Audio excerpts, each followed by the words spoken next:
grabe.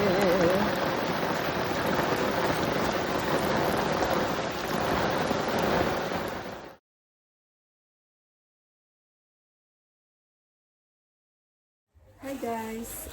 Today video tayo ay mag-unwrapping. Yan. Nag-order ako ng aking bagong kapalitan ng aking sleeper. Same brand pa rin kasi matibay siya eh. Tsaka anti-slip.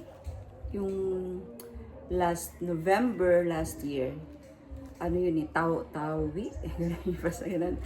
Yun ang in-order. Doon pa rin ako nag-order ng sleeper matcha yun, di ba? Ngayon naman, clogs. Pang ano ko, church.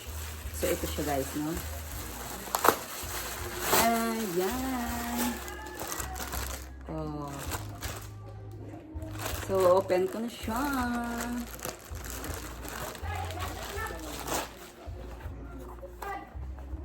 Ayan. Ang gaan niya.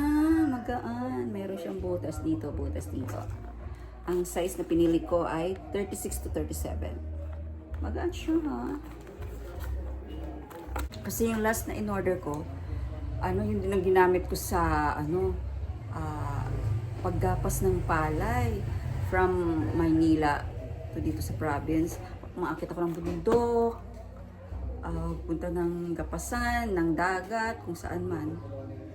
Okay gamitin. Kaya, order ako pero ibang style, clogs siya. Tapos meron siyang mga, nilagyan na ganito para hindi ma-deform.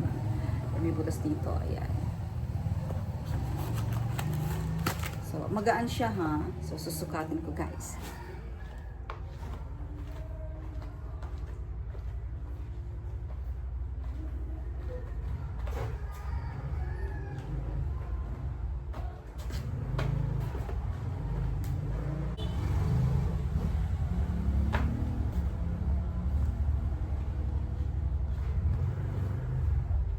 So, yan guys, sinubukan kong ilakad sa damuhan. Yan, hindi siya sa maputik na daan. Madulas. Tsaka protected yung aking mga paa. Sige da, dibila ako. Kung ano man yung dapat pumasok sa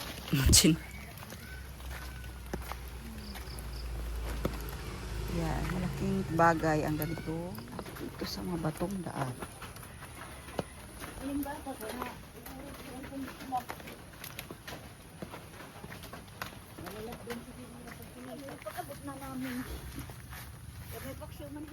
Dito rin sa mga mabatong daan. Ayan, no?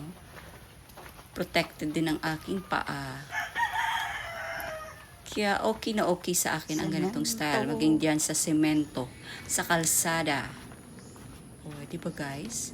Thank you for watching. Bye. God bless everyone.